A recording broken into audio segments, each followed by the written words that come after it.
नमस्कार. Welcome to एज्युटेक online YouTube channel. एज्युटेक ऑनलाईन यूट्यूब चॅनलमध्ये आपल्या सर्वांचं हार्दिक स्वागत आहे. एज्युटेक ट्राय टू युअर बेस्ट. बऱ्याच विद्यार्थ्यांच्या व्हॉट्सअप रिक्वेस्टनुसार आज मी इयत्ता 8वी म्हणजेच पूर्व माध्यमिक शिष्यवृत्ती परीक्षा इयत्ता 8वी सेक्शन 2 मॅथमॅटिक्स म्हणजेच गणित विभागातील प्रश्नपत्रिका त्याच्या स्पष्टीकरणासह उत्तरं नेमकी कशा असू शकतात या विषयाचा व्हिडिओ आज घेऊन आलो आहे. जर हा व्हिडिओ आपणास फायदेशीर वाटला, आवडला तर लाईक करा, शेअर करा, सबस्क्राईब करा, जेणेकरून नवीन व्हिडिओ आपल्यापर्यंत असेच पोहोचत राहतील.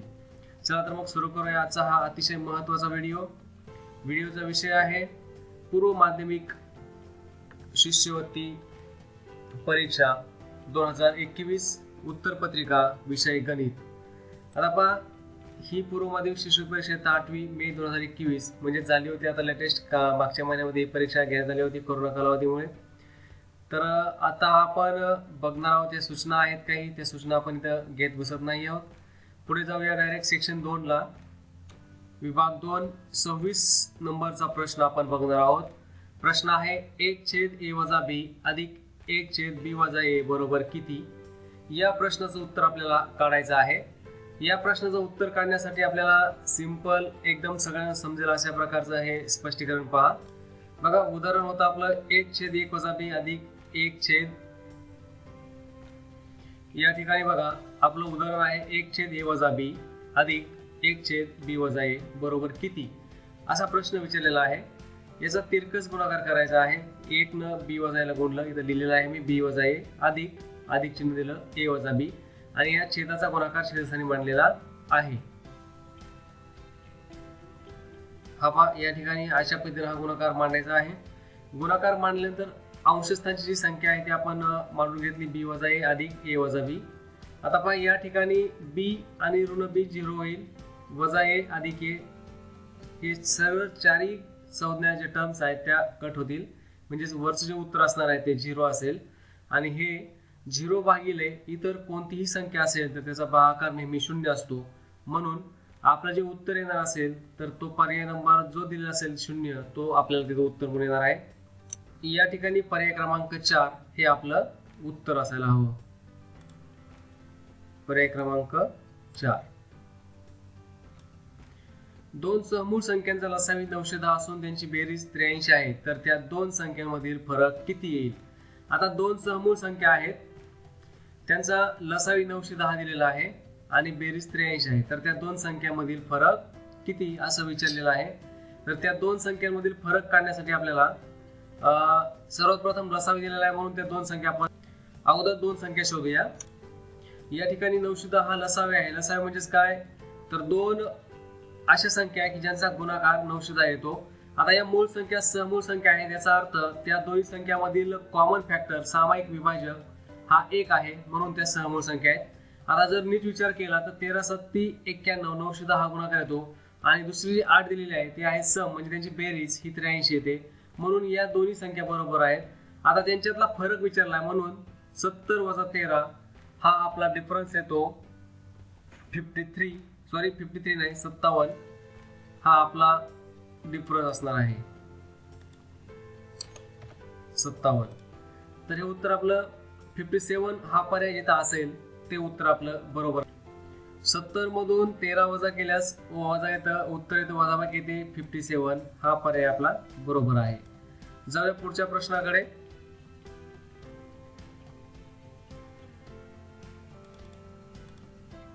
आता 28वा प्रश्न, दोन एकरूप विषमभुज काटकोन त्रिकोण कर्णाच्या बाजूने जोडल्यास खालीलपैकी कोणती आकृती तयार होईल.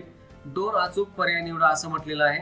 आता या ठिकाणी आपण दोन अचूक पर्याय निवडायचे आहेत. त्यासाठी पर्याय आहे समभुज चौकोन, पतंग, आयत आणि समलंब चौकोन. या चारपैकी दोन अचूक पर्याय आपल्याला निवडायचे आहेत. चला तर मग पाहूया. या ठिकाणी दोन राईट अँगल ट्रायंगल म्हणजेच विषमभुज काटकोन त्रिकोण घेतलेले आहेत. हा पहिला काटकोन त्रिकोण आहे आणि हा दुसरा काटकोन त्रिकोण आहे. आपण आता या दोन्ही बाजू एकत्र जोडूयात. काटकोन त्रिकोणाच्या कर्णावर जोडलेल्या आहेत. पहा,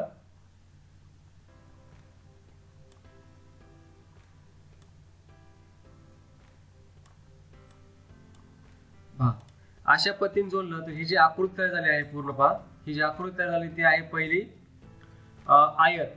ही जी तयार झाली आहे ती आयत आहे.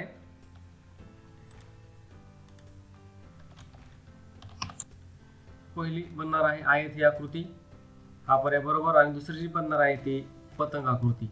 आता पतंग कसा बनवण्यासाठी कागदाचे दोन काटकोन त्रिकोण कापा आणि ते मांडून पहा. चला तर मग पुढचा प्रश्न पाहूया. 90 लिटर दुधात मलाईचे प्रमाण 15% आहे व 40 लिटर दुधात मलाईचे प्रमाण 8% आहे. हे दोन्ही दूध एकत्र केले तर या मिश्रणात मलाईचे प्रमाण किती असेल असं विचारलेलं आहे. चला तर मग याचं उत्तर आपण काढूया. पहा, या ठिकाणी काय म्हटले की 60 लिटर दुधात मलाईचे प्रमाण 15% आहे. याचा अर्थ 60 लिटर दुधामध्ये 9 लिटर मलाई आहे. पुढचं जे होतं ते 40% लिटर दुधामध्ये 40 लिटर दुधामध्ये मलाईचे प्रमाण 8% आहे. आता याचा अर्थ होतो की 40 लिटर दुधामध्ये 3.2 लिटर हे दूध मलाई आहे. आता पुढं काय म्हटलं त्यांनी, हे दोन्ही दूध एकत्र केले म्हणजे काय त्याची. आता बाहेर दोन्ही दूध 60-40 आणि एकत्र केल्यानंतर 100 लिटर दूध होईल. ज्या अर्थी इथे 100 आलंय त्या अर्थी फक्त या दोन्हींची बेरीज 9 आणि 3.2 ची बेरीज म्हणजे 9 3 12.2 हा पर्याय असणारं जे उत्तर असेल ते उत्तर आपलं बरोबर असेल. 12.2 हे उत्तर आपलं बरोबर आहे. पुढचा प्रश्न आहे किंमत काढा. 27चे 1/3 गुणिले 36चा 1/2 गुणिले 81चा 1/4. या ठिकाणी बघा, दुसरं छेद 25चे वर्गमूळ गुणिले 400चे वर्गमूळ अशा प्रकारची ही एक राशी दिलेली आहे. त्याचं आपल्याला किंमत काढायची आहे. चला तर मग किंमत काढूया आणि उत्तर पाहूया.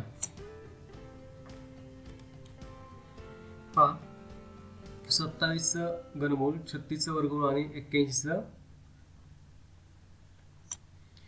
27चं घनमूळ गुणिले 36चं वर्गमूळ गुणिले 81चं चौथा मूळ, त्याला छेद 25चं वर्गमूळ गुणिले 400चं वर्गमूळ. आता पहा, 27चं घनमूळ 3, 36चं वर्गमूळ 6, 81चं चौथे मूळ म्हणजे 3 छेद 25चं वर्गमूळ 5 आणि 400चे वर्गमूळ आहे 20. आता पहा, या तिघांचा गुणाकार 3 × 18 18 54 छेद 100. 100 काढून टाकलं, 2 दशांश चिन्ह आहेत म्हणजे 0.54 हे आपलं उत्तर असेल. या ठिकाणी 0.54 असलेला पर्याय जो आहे तो 3 नंबरचा आहे म्हणून हे 3 नंबर आपलं उत्तर असेल. ठीक आहे, तर हे झाले पहिले 5 प्रश्न. पुढचे 5 प्रश्न. पुढचा प्रश्न आहे, एका वर्तुळात विशाल कंसाचे माप संबंधित लघु कंसाच्या दुपटीपेक्षा 60 अंशांचे जास्त आहे तर विशाल कंसाचे माप किती असा हा प्रश्न आपल्याला विचारलेला आहे. चला तर मग पर्याय दिलेला आहे 100, 300, 220 आणि 260. याचं उत्तर नेमकं काय येतं हे आपण तपासून पाहूया. बघा, या ठिकाणी लघु कंस हा 1 अंश म्हणून विशाल कंस होईल 2x + 60 अंश. आता या दोन्ही विशाल कंस आणि लघु कंस मिळून वर्तुळ बनतं म्हणजेच वर्तुळाचं माप 360 अंश असतं. त्याची बेरीज ही 2x + 60 + x अशी होईल. आता 2x आणि x 3x होईल बरोबर 360 मधून हे 60 वजा होईल. 3x बरोबर 300 राहील आणि x बरोबर 300/3 म्हणून x बरोबर 100. हे झालं लघु कंसाचं माप. आता लघु कंसाचं माप आलेलं आहे. आता विशाल कंसाचं माप हे लघु कंसाच्या मापापेक्षा दुपटीपेक्षा 60 ने जास्त आहे म्हणजेच 2 × 100 + 60 म्हणजे 260. विशाल कंसाचं माप आपलं येईल 260 अंश. हा जो पर्याय असेल जिथं 260 लिहिलं असेल तो पर्याय आपला बरोबर आहे. 260 अंश हे आपलं उत्तर बरोबर असेल. पुढचा प्रश्न, x घन वजा 27 x वर्ग अधिक 2x अधिक 2 या बहुपदींच्या गुणाकाराची कोटी लिहा. आता बघा, या बहुपदीच्या गुणाकाराची कोटी लिहिण्यासाठी पहिल्या दोन पदाचा गुणाकार म्हणजेच घातांकाचा नियम वापरायचा आहे. a चा पहिला घात a चा n वा घात गुणिले b चा n वा घात पाया समान आहे. तर या दोन घातांची 3 आणि 2 ची बेरीज करायची आहे, ती म्हणजे 5. x चा 5वा घात आणि त्या कोटी म्हणजेच घातांक जो सर्वात मोठा घातांक येईल तो असतो, तो म्हणजेच x चा 5वा घात 5 ही कोटी असेल. पुढे, खालीलपैकी कोणता गुणाकार गोलाचे घनफळ दर्शवितो. आता गोलाचे घनफळ सूत्र जे आहे ते आहे पहा,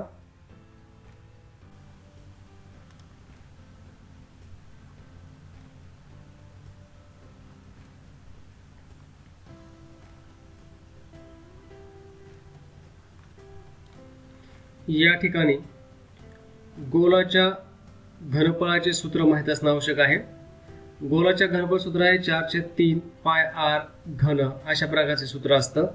आता बघा पर्याय दिले आहेत 1/3 गुणिले 2 पाय आर घन, दुसरा पर्याय r/3 गुणिले 4 पाय आर स्क्वेअर, तिसरा आहे 4/3 आर घन, हा तर पर्याय नाही येणार. आता राहिला चौथा पर्याय 4π/3 गुणिले आर स्क्वेअर, हा पण पर्याय चुकीचा आहे. आता बघा पहिल्या पर्यायामध्ये 1/3 2 पाय आर घन दिलेला आहे, परंतु हे चुकीचं आहे. या ठिकाणी बघा एकच पर्याय आपला रास्ता येतो, तो म्हणजे r/3 गुणिले 4 पाय आर स्क्वेअर. या दोघांचा गुणाकार जर केला तर हा आपला 4/3 गुणिले पाय आर घन, अशा प्रकारे गोलाचं घनफळ येतं. म्हणून आपलं जे उत्तर असणार आहे तर हा पर्याय असणारा उत्तर आपलं ऑप्शन बरोबर असेल. ऑप्शन पर्याय क्रमांक दुसरा हे आपलं उत्तर बरोबर असेल. चला तर मग पुढचा प्रश्न पाहूया. आता बघा 34वा प्रश्न आहे. रोहितने मोहितकडून 3 वर्ष वापरले जुने यंत्र 8,57,375 रुपयास विकत घेतले. घसाऱ्याचा दर 10 धरला तर मोहितने ते यंत्र किती रुपयाला विकत घेतले असेल. आता या ठिकाणी पहा घसारा काढायचा आहे.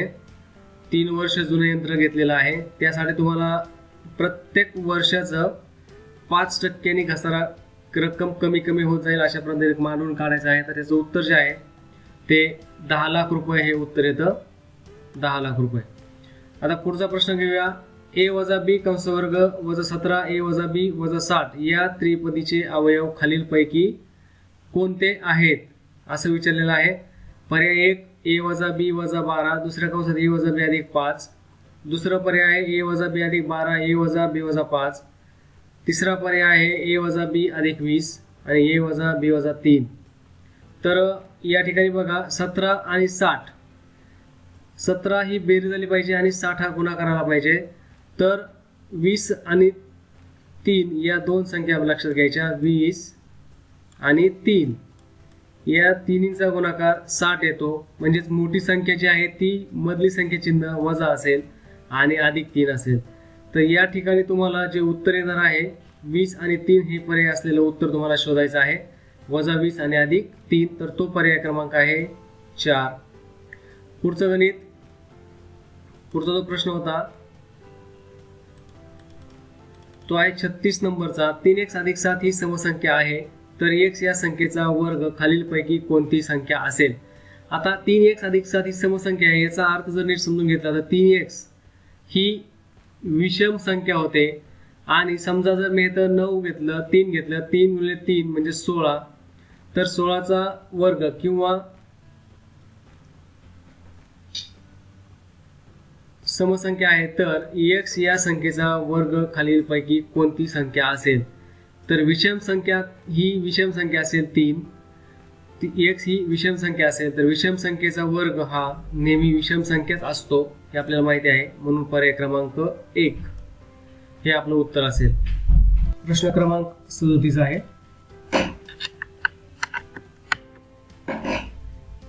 प्रश्न क्रमांक 37.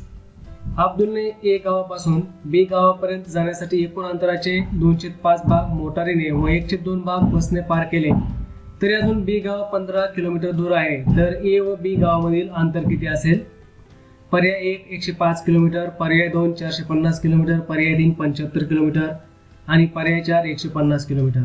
आता या प्रश्न उत्तर पाहूया आपण कसं आहे ते. या ठिकाणी बघा गाव A आणि गाव B मधील एकूण अंतर आहे x किलोमीटर आपण घेतलं. त्यातलं मोटारीने कापल्यानंतर हे या x च्या 2/5 पट होईल, म्हणजे 2/5x.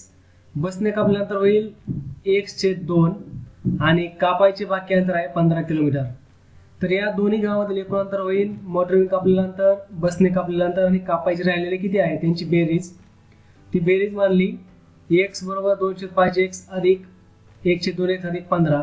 आता या ठिकाणी जर सोडवलं तर 10x बरोबर 9x अधिक 150 अशा पद्धतीने समीकरण बनेल. आणि 10 मधून 9 वजा केलं तर 150 येईल, म्हणजेच अंतर एकूण जे अंतर आहे ते 150 किलोमीटर असणार आहे. 150 किलोमीटर असणार आहे. तर अशा पद्धतीनं याचा अर्थ जर शॉर्ट मध्ये बघितलं तर 2/5 गुणिले 1/2 x बरोबर 15 असा अर्थ घ्यायचा आहे. या दोघांचा गुणाकार गुणिले x बरोबर 15 म्हणजेच 150 असं उत्तर येईल. म्हणजे उत्तर क्रमांक 4 हे आपलं उत्तर बरोबर असेल. 38 नंबर, एका बादलीची धारकता 10 लिटर आहे. ही बादली पाण्याने पूर्ण भरण्यासाठी 1.25 लिटर पाण्याच्या किती बाटल्या ओताव्या लागतील? पर्याय दिलेत पहा. 1 नंबरचा 8 बाटल्या, 2 नंबर पर्याय 80 बाटल्या, 3 नंबरचा पर्याय 10 बाटल्या आणि 4 नंबरचा पर्याय आहे 100 बाटल्या. आता बघा इथं एकदम सोपं गणित आहे. चला पाहूया आपण. बघा बादलीची धारकता 10 लिटर म्हणजे बादलीमध्ये 10 लिटर पाणी बसते. बाटलीमध्ये 1.25 लिटर पाणी बसते. तर किती बाटल्या पाणी लागेल भागाकार करायचा आहे. एकूण बाटल्यांची संख्या बादलीची धारकता छेद बाटलीची धारकता 10/1.25 केल्यानंतर उत्तर तुमचं येईल ते 8 असेल आणि पर्याय 1 नंबरचा बरोबर असेल. हा 8 बाटल्या हे आपलं उत्तर असेल. पुढचा प्रश्न आहे, एका कोनाच्या कोटी कोनाचा पूरक कोन. एका कोनाच्या कोटी कोनाचा पूरक कोन 108 अंश आहे तर त्या कोनाचे माप काढा असा प्रश्न आहे. पर्याय 1 72, दुसरा पर्याय 18 अंश, तिसरा पर्याय 98 अंश, चौथा पर्याय 198 अंश. हे 4 पर्याय दिलेले आहेत. आता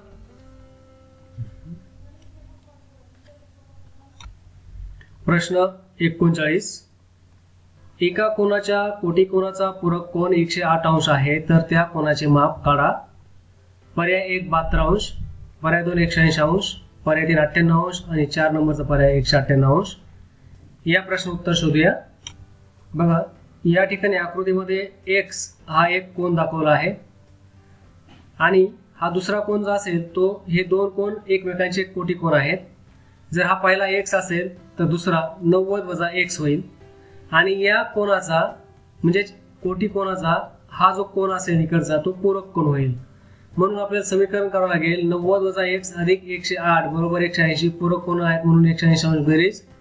त्यानंतर बघा x बरोबर 198 - 180, x बरोबर 18. आता पहा हा जो आहे तर त्या कोनाचे माप म्हणजे जो मेन कोन आहे x त्याचं माप विचारलं होतं तर पर्याय हा उत्तर आपलं येणार आहे ते 18 अंश असं उत्तर आपलं येणार आहे आणि तो पर्याय नंबर 2 असेल. तर आपलं उत्तर जे आलेलं आहे ते 18 अंश हा पर्याय नंबर 2 बरोबर असेल. पुढचा प्रश्न आहे, शेजारील चौरसा कर्ण 12 सेमी आहे तर त्याच्या प्रत्येक बाजूची लांबी काढायची आहे. प्रत्येक बाजू किती लांब असेल हे त्यांनी विचारलेलं आहे. चला तर मग पर्याय पाहूया. पहिला पर्याय 6/2 सेमी, दुसरा 6 सेमी, तिसरा पर्याय 12/2 सेमी आणि चौथा पर्याय आहे 6/2 सेंटीमीटर. चला तर मग याचं उत्तर कसं आहे ते पाहूया. या ठिकाणी ही आकृती दाखवलेली आहे चौरसाची. चौरसाचा कोन काटकोन असतो म्हणजे हे जे तयार झालेला आहे तो काटकोन त्रिकोण तयार झाला म्हणून पायथागोरसचा प्रमेय वापरला. 12चा वर्ग बरोबर a वर्ग अधिक a वर्ग 2a वर्ग. a वर्गाची किंमत काढली 72 येते. वर्गमूळ घेतल्यानंतर वर्गमूळ 72 आलं आणि वर्गमूळ 72 म्हणजे 36 × 2 आणि a बरोबर 6/2 हे आपलं उत्तर येतं. असा पर्याय आपल्याला शोधावा लागेल ज्याचं उत्तर 6/2 आहे. या ठिकाणी पर्याय नंबर 4 हे अचूक उत्तर असेल. पर्याय नंबर 4. 41 नंबरचा प्रश्न आहे, 0.3 चा वर्ग अधिक 0.1 चा वर्ग वजा 0.2 चा वर्ग बरोबर किती? 2 अचूक पर्याय निवडा असं आपल्याला सांगितलेलं आहे. तर याचं उत्तर पाहूया. बघा 0.1 चा वर्ग वजा 0.1 चा वर्ग या ठिकाणी पहा 0.3 चा वर्ग अधिक 0.1 चा वर्ग वजा 0.2 चा वर्ग असं गणित दिलेलं आहे. दशांश रूपातला आपण 3/10 मांडलं अधिक 1/10 वजा 2/10 या सगळ्यांचा वर्ग केला. आता पहा इथं आपल्याला सोडवायच्या दृष्टीने सोपं जाईल म्हणून 9/100 अधिक 1/100 अधिक 4/100 छेद समान आहे. बेरीज करा 9 अधिक 1 वजा 4 10 मधून 4 गेले 6. आता पहा 6/100 याचाच अर्थ 0.06 हे आपलं एक पर्याय असेल 0.06 आणि दुसरा पर्याय याचं गुणाकार केला 0.036 येतो आणि याचा वर्गमूळ घेतलं तर वर्गमूळ 0.036 म्हणजे 0.06 आणि वर्गमूळ 0.0036 असलेला पर्याय आपला उत्तर असणार आहे. या ठिकाणी पर्याय क्रमांक 4 आणि पर्याय क्रमांक 3 हे आपले उत्तर बरोबर आहेत. अशा पद्धतीनं 41 नंबरचा प्रश्न आपला अचूक सोडवायचा होता. प्रश्न 42. आकृतीत दाखविल्याप्रमाणे एक चौरस 4 बिंदू, 4ही शिरोबिंदू वर्तुळात आहेत. वर्तुळाची त्रिज्या 7 सेमी व केंद्र O आहे. तर रेखांकित भागाचे क्षेत्रफळ काढा. अगदी सोपा प्रश्न होता. इथं वर्तुळाचे क्षेत्रफळ काढायचं आहे आणि चौरसाचे क्षेत्रफळ त्यातून वजा करायचं आहे. तर हे काढण्यासाठी एक सोपी ट्रिक बघूया. पहा, रेखांकित भागाचे क्षेत्रफळ बरोबर वर्तुळाचे क्षेत्रफळ वजा चौरसाचे क्षेत्रफळ. या ठिकाणी वर्तुळाचे क्षेत्रफळ पाय स्क्वेअर वजा चौरसाचे क्षेत्रफळ सूत्र आहे D square by 2. D square म्हणजे काय, तर कर्णाचा वर्ग. तर आकृतीमध्ये तुम्हाला दिसत असेल, हा जर चौरस घेतला तर हा कर्ण होईल. वर्तुळाची त्रिज्या 7 दिलेली आहे, म्हणजेच हा व्यास होईल आणि व्यास 14 सेंटीमीटर असेल. तर हे सूत्र मांडलेलं आहे 22/7 गुणिले 7चा वर्ग वजा 14चा वर्ग छेद 2 अशा पद्धतीने आपण मांडलेलं आहे. आता या ठिकाणी 22 गुणिले 7 गुणिले 7, 7 ला 7 हे कट होईल, वजा 14 गुणिले 14 म्हणजे 7 राहील. म्हणजे काय राहील बघा, 22 गुणिले 7 वजा 14 गुणिले 7. आता यातून 7 समान निघलं तर 22 वजा 14 राहिलं आणि 7 गुणिले 8 म्हणजे 56 हे आपलं उत्तर असायला हवं. 56 असलेला पर्याय आपलं उत्तर बरोबर आहे. बघूया 56 चौरस सेंटीमीटरचा हा पर्याय आपला उत्तर असेल. प्रश्न 43. आकृती रेषा LMN या समांतर रेषा आहेत. मेजर कोन DAO म्हणजे हा कोन 60 अंश. मेजर कोन OC 35 अंश. तर मेजर कोन AOC म्हणजे आपल्याला जो कोन करायचा हा कोन करायचा आहे AOC किती येईल. तर याचं उत्तर काढण्यासाठी बघा, हा रेषा L आणि रेषा M समांतर आहे, ही छेदिका आहे. हा कोन DAO आणि कोन AOG हे एकरूप असतील, याचं कारण आहे व्युत्क्रम कोन, म्हणून हा 60 अंश होईल. हा आणि हा 60 अंश होईल. त्यानंतर रेषा M समांतर आहे रेषा N, म्हणजे ही छेदिका होत असेल तर हा COG किंवा GOC हा कोन 35 अंशाचा होईल. म्हणजेच आपलं जे उत्तर येणार आहे अशा पद्धतीने आहे. मेजर कोन AOC विचारलाय, तर आपल्याला ह्या कोन 60 आणि 35 या दोघांची बेरीज करावी लागेल. ते उत्तर असेल 95 अंश. म्हणजेच आपला जो पर्याय बरोबर असणार आहे तो पर्याय क्रमांक 2 हे आपलं उत्तर असेल. खालीलपैकी चुकीची विधाने कोणती. 2 पर्याय निवडायचे आहेत, तेही अचूक असले पाहिजे. 1. किरणाला एक मध्यबिंदू असतो. पर्याय 2. रेषेला एक मध्यबिंदू असतो. C. वर्तुळातील जीवेला एक मध्यबिंदू असतो आणि रेषाखंडाचा लंब दुभाजक त्याच्या मध्यबिंदूतून जातो. बघा, किरणाला एक मध्यबिंदू असतो, किरणाला मध्यबिंदू नसतो. पुढे B. रेषेला एक मध्यबिंदू असतो. रेषा दोन्ही बाजूला अमर्याद असते, त्यामुळे त्याचा मध्यबिंदू होऊ शकत नाही. C नंबरचा पर्याय विचार करा. वर्तुळातील जीवेला एक मध्यबिंदू असतोच, कारण जीवा ही रेषाखंड असते. त्यानंतर D. रेषाखंडाचा लंब दुभाजक हा मध्यबिंदू जातो, हे तर आपल्याला माहितीच आहे. तर C आणि D हे उत्तर बरोबर आहेत. तर 2 अचूक पर्याय. चुकीची विधाने कोणती असं म्हणलेलं आहे. 2 अचूक पर्याय निवडा. चुकीची विधाने म्हणले तर मला वाटतं A आणि B हे आपली उत्तर आहेत.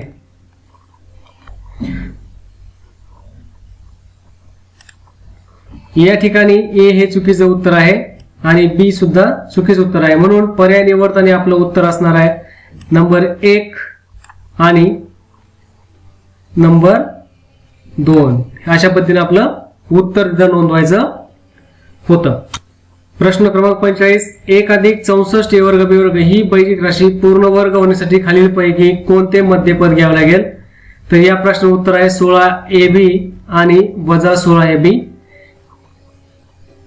पूर्ण वर्ग होण्यासाठी जे सूत्र आहे ते सूत्र बघून त्यात किंमती ठेवा आणि उत्तर तुमचं येईल ते पाहून घ्या.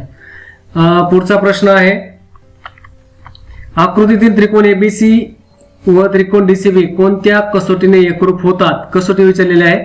आता बघा 4 पर्याय आहेत. पहिलं बा कसोटी म्हणजे तिन्ही बाजू समान असतील तर एकरूप.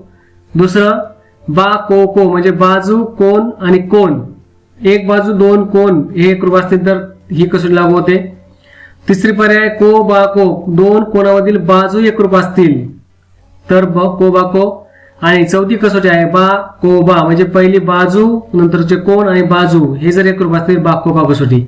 आता या ठिकाणी बघा बाजू कोन आणि परत हा दुसरा कोन, म्हणजे बा को को अशा स्वरूपात हे एकरूप आहेत. तर त्याचं उत्तर असेल 2 नंबरचे आपलं पर्याय बा को को कसोटी. आता पुढे जाऊया. एक संख्या x चे 20% व दुसरी संख्या y चे 25% समान आहेत, तर x चे y चे गुणोत्तर काढा. x चे y चे गुणोत्तर काढायचं आहे. या ठिकाणी पहा x चे 20% बरोबर y चे 25% असं लिहिलेलं आहे. x छेद y बरोबर 25% छेद 20%. आता हे गुणोत्तर असल्यामुळे 100 ला 100 कट होईल, राहतात फक्त 25 छेद 20. भागाकार केला 5च्या पाड्यामध्ये संख्या येतात, 5 25 आणि 5 21. उत्तर आपलं 5 4 असं येईल. हा पर्याय आपल्याला शोधायचा आहे 5 4. बघा पहिला पर्याय आहे पहिलाच 5 4 हे आपलं उत्तर असेल. आता पुढचा प्रश्न घेऊया.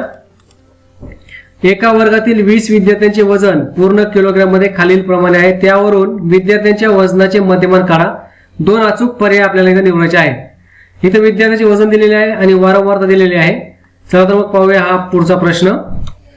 या ठिकाणी मीन, आता मीन काढत असताना काय करायचं बघा. याचा गुणाकार 20 गुणिले 11 अधिक 21 गुणिले 8 अधिक 22 गुणिले 1 छेद 3.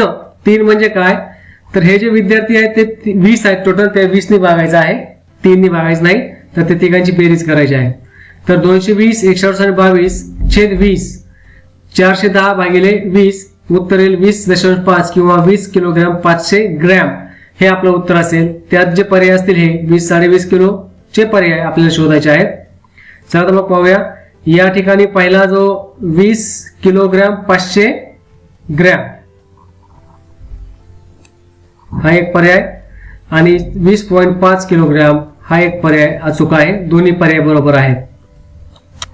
प्रश्न 49. आकृतीत चौकोन एबीसी चक्रीय चौकोन आहे. किरण बीसी वर बिंदू ई असा आहे की B dash C dash E measurement of angle DC बरोबर 95 अंश आहे. तर मेजर कोन डीएबी हा कोन आपल्याला या कोनाचं माप विचारलेला आहे. मेजर कोन डीएबी किती. आता बघा एकदम सोपा प्रश्न आहे. हे एक रेषीय बिंदू आहेत, म्हणजे हा जो कोन तयार झाला आहे ते रेषीय जोडीतील कोन झालेले आहेत. हा जर 95 असेल तर डी 95 असेल तर हा डी सी बी म्हणजे हा जो कोन आहे हा कोन सुद्धा 95 180 वजा 95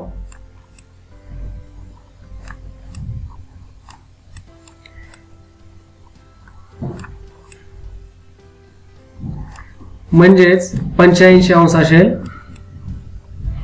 आता पहा हा जर 85 असेल तर हा चक्रीय चौकोनाच्या गुणधर्मामध्ये सम्मुख कोन जे असतात ते परस्परांचे पूरक कोन असतात. म्हणजेच परत 180 व 85 वजा केलं तर उत्तर येणार आहे ते आपलं 95 अंश.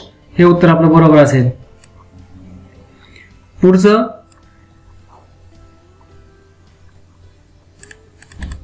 एका 50 नंबरचा प्रश्न. एका आयताकार 20 centimetre bye 10 centimetre thermocol seat मधून 2 सेंटीमीटर बाय 5 सेंटीमीटर मापाचा आयताकार तुकडा कापला तर उरलेल्या थर्माकोल शीट साठी खालीलपैकी कोणते वाक्य अचूक आहे. आता बघा थर्माकोलचा तुकडा कापलेला आहे, त्याच्यामुळे लांबी किंवा रुंदी कमी होणार नाही, आहे तेवढीच राहील. याचाच अर्थ परिमिती जेवढी असेल तेवढीच राहायला पाहिजे, म्हणजे परिमिती तेवढीच राहील. हे आपलं उत्तर बरोबर आहे. पुढचा प्रश्न. पुढील पैकी चुकीचे विधान ओळखा.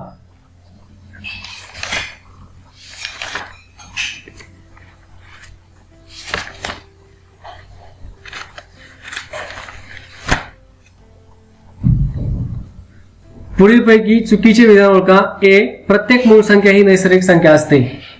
प्रत्येक परिमेय संख्या ही वास्तव संख्या असते. कोणत्याही दोन मूळ संख्येची बेरीज नेहमी समसंख्याच येते आणि जोडमूळ संख्येचा मसावा 1 येतो. आता याच्यामध्ये सी नंबरचं विधान हे चुकीचं आहे. जर दोन मूळ संख्या घेतल्या, समजा की 3 आणि 2 घेतलं तर याचं उत्तर 5 येतं. म्हणून हे विधान अचूक नाही, हे चुकीचे आहे. म्हणून पर्याय क्रमांक ज्या ठिकाणी सी असेल तो पर्याय क्रमांक आपला बरोबर आहे. पर्याय क्रमांक 3 हे आपलं उत्तर असेल.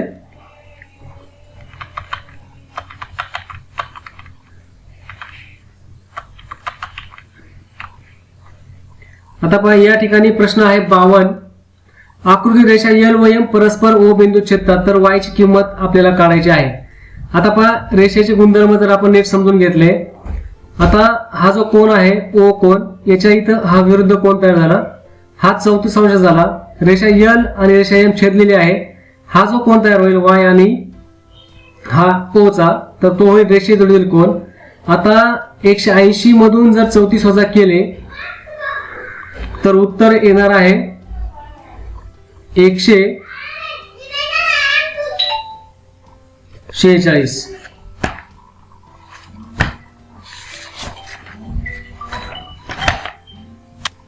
तर याचं उत्तर असणार आहे 146 अंश. हा पर्याय आपला बरोबर असेल. चला पुढचं. खालील विधाने वाचा व योग्य पर्याय निवडा. 2 अचूक पर्याय निवडायचे आहेत. अविधान 3 व 4 ने विभाज्य असणाऱ्या सर्व संख्या 8 ने विभाज्य असतात. पर्याय 2 2 व 9 ने विभाज्य असणाऱ्या सर्व संख्या 18 ने विभाज्य असतात. आणि तिसरं विधान आहे 6 व 10 ने विभाज्य असणाऱ्या सर्व संख्या 2 ने विभाज्य असतात. आता बघा या ठिकाणी विधान अ 12 ने भाग जात नाही. 4 त्रिक 12 ने भागणारी संख्या म्हणजे 8 ने विभाज्य होणार नाही 12.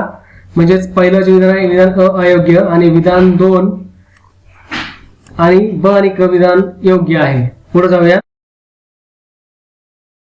दंडगोलाचे एकूण पृष्ठफळ व गोलाचे पृष्ठफळ समान होण्यासाठी खालीलपैकी कोणती अट द्यायला हवी. आता जर या ठिकाणी गोलाचा व्यास आणि दंडगोलाची त्रिज्या समान हवी असं म्हटलं तर उत्तर समान येणार नाही. दंडगोलाची त्रिज्या आणि उंची गोलाच्या त्रिज्या एवढी असायला हवी तरच उत्तर हे बरोबर असेल. पर्याय क्रमांक 2 आपला येईल. प्रश्न 55. एका फळ विक्रेत्याने 48 रुपये डझन या दराने 48 डझन केळी विकत घेतली. त्यातली 1 डझन केळी नासली. उरलेली सर्व केळी 72 रुपये डझन या दराने विकली तर या व्यवहारात त्यांना नफा झाला की तोटा, किती रुपये. पर्याय आहे 1 तोटा 1080 रुपये, दुसरा पर्याय नफा 1080 रुपये, तिसरा पर्याय तोटा 72 रुपये आणि चौथा पर्याय नफा 48 रुपये. याचं उत्तर पाहूया. बघा खरेदी किंमत काढावी लागेल आपल्याला. 48 गुणिले 48 2304 रुपये. विक्री किंमत काढावी लागेल 72 गुणिले 47 डझन केली जातील त्याची किंमत होईल 3384. नफा बघा विक्री किंमत खरेदी किमतीपेक्षा जास्त आहे म्हणून नफा झाला. आता नफा किती झाला यासाठी नफा बरोबर विक्री मधून खरेदी वजा करा 1080 रुपये नफा हे आपलं उत्तर असेल.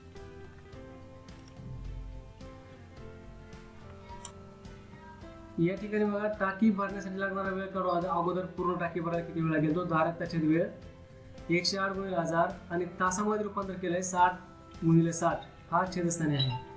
आता 1,08,000 छेद 3600 हे झालं 30 तास. पण आपल्याला अर्धी टाकी भरण्याचा वेळ विचारलाय म्हणून वेळ लागणार आहे तो 15 तास. सॉरी मिनिट नाही 15 तास. तर अशा पद्धतीने उत्तर आपलं आलेलं असेल. प्रश्न 57. 10,12% दराने 30,000 रुपयांचे 1.5 वर्षाचे चक्रवाढ व्याज किती होईल. तर सूत्र म्हणून याचं उत्तर येणार आहे 56 16 58. एका अंकी मूळ संख्येतील एक अंक एकदाच वापरून तयार होणाऱ्या मोठ्यात मोठ्या व लहान 4 अंकी संख्येतील फरकाला खालीलपैकी कोणत्या संख्येने निशेष भाग जाणार नाही असं विचारलेलं आहे. आता यासाठी आपल्याला काय काय लागणार बघा. एक अंकी मूळ संख्या त्या आहेत 2 3 5 7. आता याच्यापासून मोठ्यात मोठी संख्या लहान संख्या 4 अंकी तयार करायची आहे. त्यातील फरक कळायचा आहे आणि फरकाला या संख्येने भाग जातो का नाही हे ठरवायचं आहे. चला मग बघा पहिली संख्या होईल 7532, दुसरी संख्या होईल 2357. याची वजाबाकी येईल 5175. ही जर याची वजाबाकी. आता या वजाबाकीला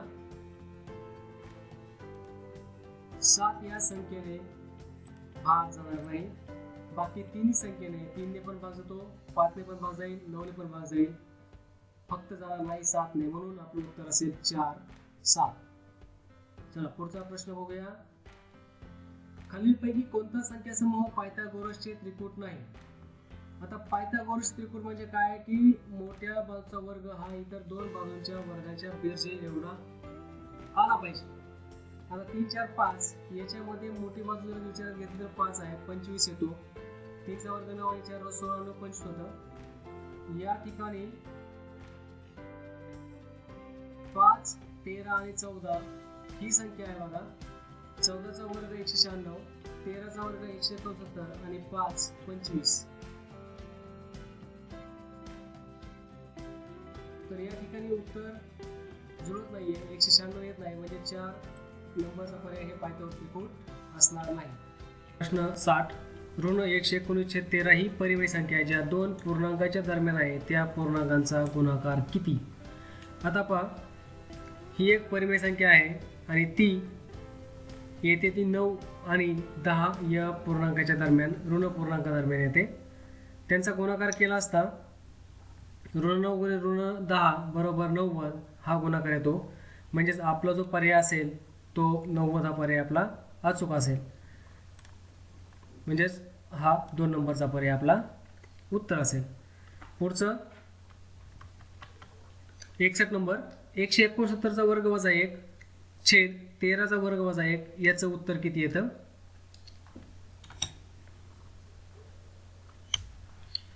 एकशे 169चा वर्ग वजा 1 छेद 13चा वर्ग वजा 1 वर्ग केला, 169 अधिक 1 169 वजा 1 अशा पद्धतीने लिहिलं. 13 अधिक 1 13 वजा 1, या ठिकाणी येईल 170 गुणिले 168, छेदस्थानी येईल 14 गुणिले 12.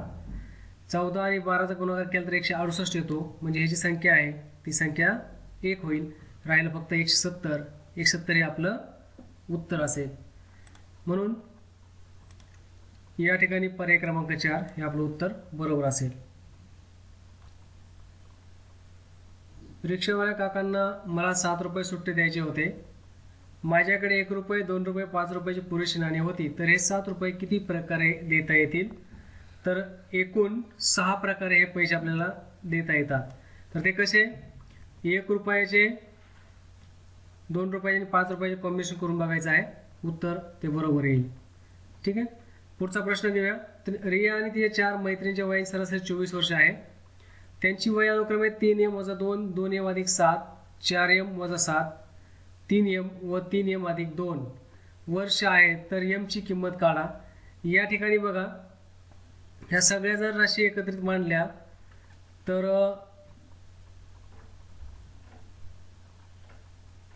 m ची किंमत ही 8 येईल. सरासरी काढलेली आहे, m ची किंमत 8 येते. पुढचा प्रश्न, नाटकाच्या तिकिटांची किंमत 25% वाढल्यामुळे खप 15% कमी झाला, तर एकूण उत्पन्नात वाढ किंवा घट किती? तर या प्रश्न उत्तर येतं 6.25% वाढ होईल.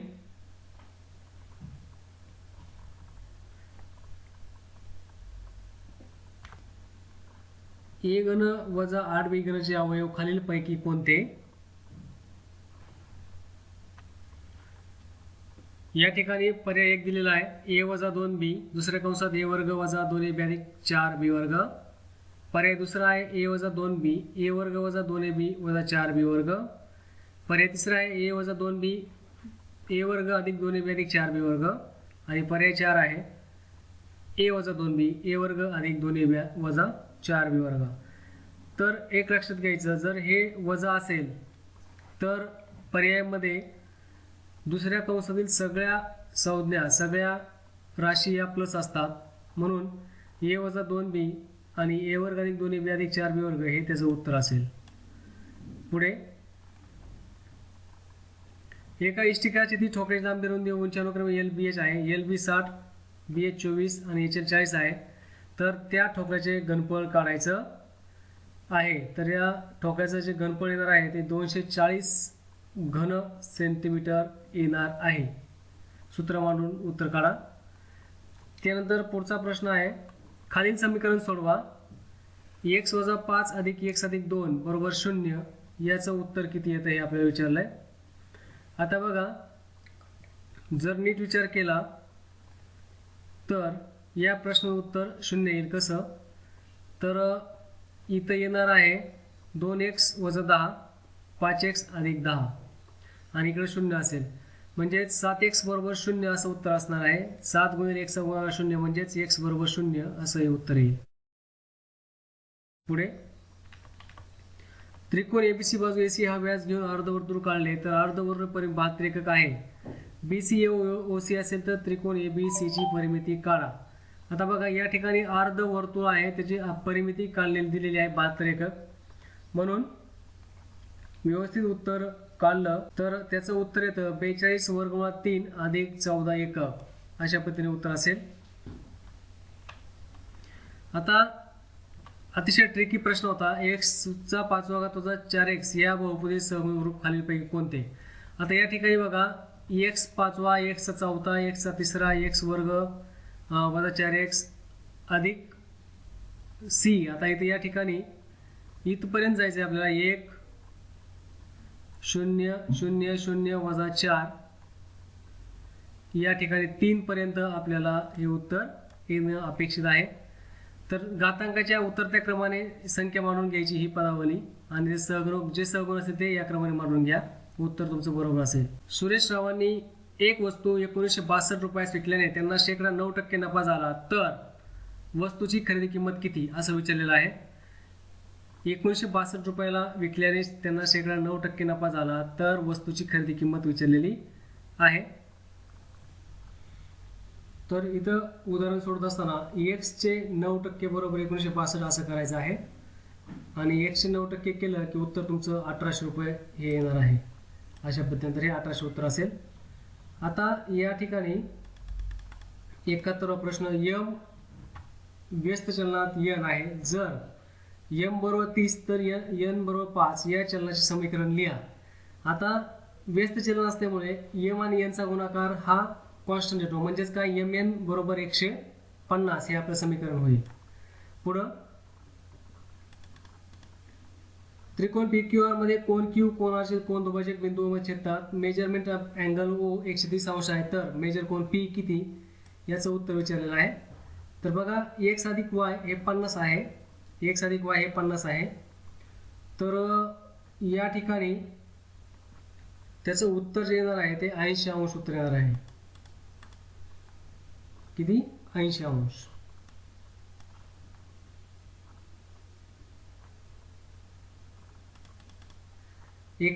पुढचा प्रश्न.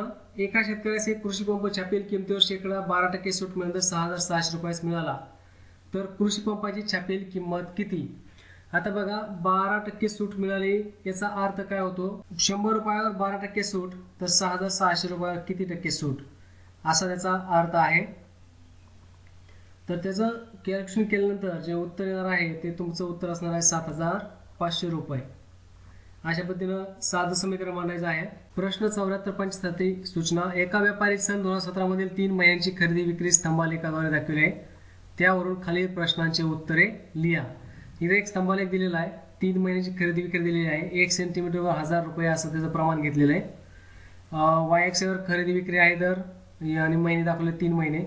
या ठिकाणी स्तंभ विभाजित केलेला आहे म्हणून हा विभाजित स्तंभालेख आहे. दिलेला स्तंभालेख विभाजित प्रकारचा आहे. त्यानंतर 3 महिने एकूण खरेदीचे एकूण विक्रीशी असलेले गुणोत्तर विचारलेलं आहे ते येतं 13:10. अशा पद्धतीनं ही प्रश्नपत्रिका या ठिकाणी पूर्णपणे संपलेली आहे. उरलेला भाग 1 हा पुढच्या भागामध्ये आपण कव्हर करणार आहोत. यात जर काही त्रुटी राहिल्या असतील तर जरूर कमेंट करून कळवा. धन्यवाद.